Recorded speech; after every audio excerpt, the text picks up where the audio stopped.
Black men being killed by police is somewhat normal in this country. Like, oh, it's happened again. My name is James Austin. I'm 27 years old. I'm a filmmaker from Los Angeles, and formerly I was working as an executive assistant for a film company here in the city.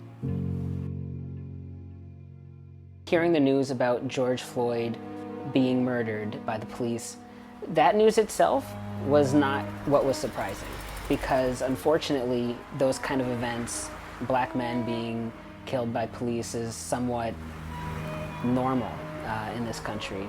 Like, oh, it's happened again.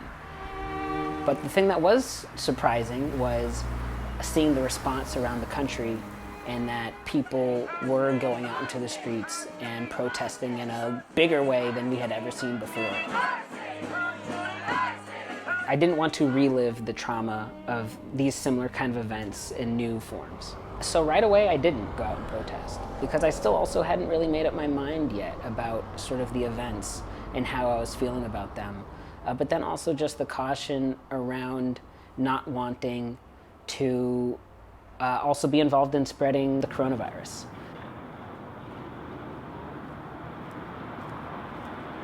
There was a friend of mine, her birthday was coming up, and we were sort of talking about if we wanted to do something for her birthday, and then she expressed to like me and some, and a couple other friends of ours that she wanted to protest for her birthday.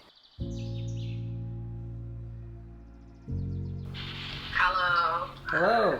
So why did you feel like you wanted to go out and protest for your birthday?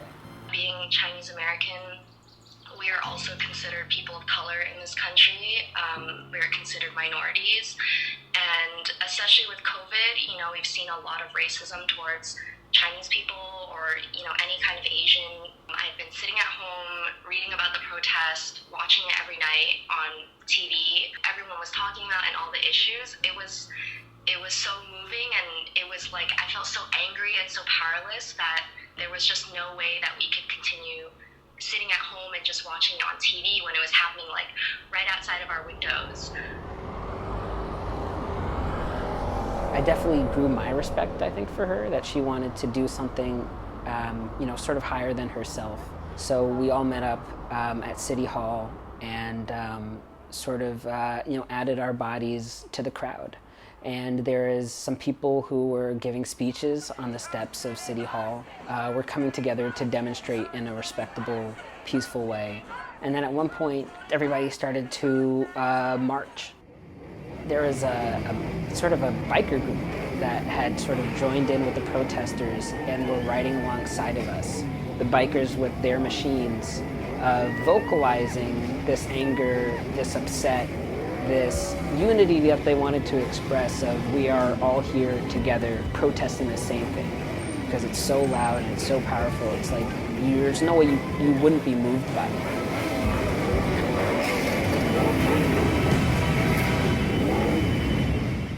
Earlier this year, when I was working as an executive assistant, I was helping research on a television series that was about the Black Panther organization, which was founded by Huey Newton, like 1967. Seeing what was happening with George Floyd and what was being called for, sort of upsetting in a way, was that 1967, the Black Panthers were founded because of the violence that was inflicted on Black people in their community by the police. And that's exactly what they were protesting and demonstrating for, and that was 53 years ago.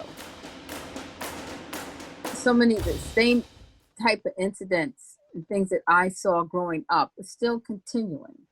How can I protect my child from the world if I don't tell my child about the dangers and the vulnerabilities that they have being darker skinned in the world? How can I protect them? I can't tell them, oh, the policeman is your friend. I wish I could.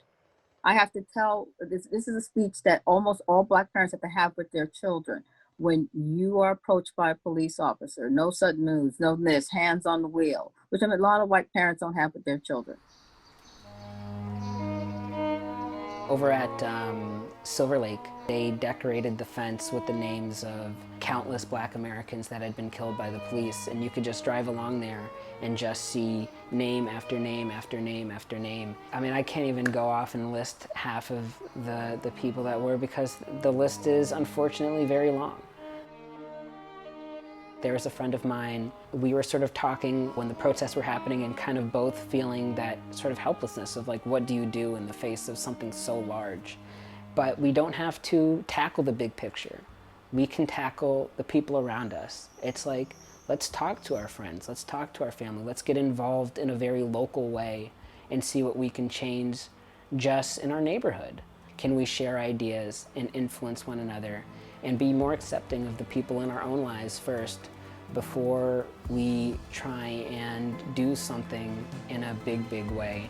You know, that's what I hope to do with my own filmmaking, and kind of turn them into places of conversation.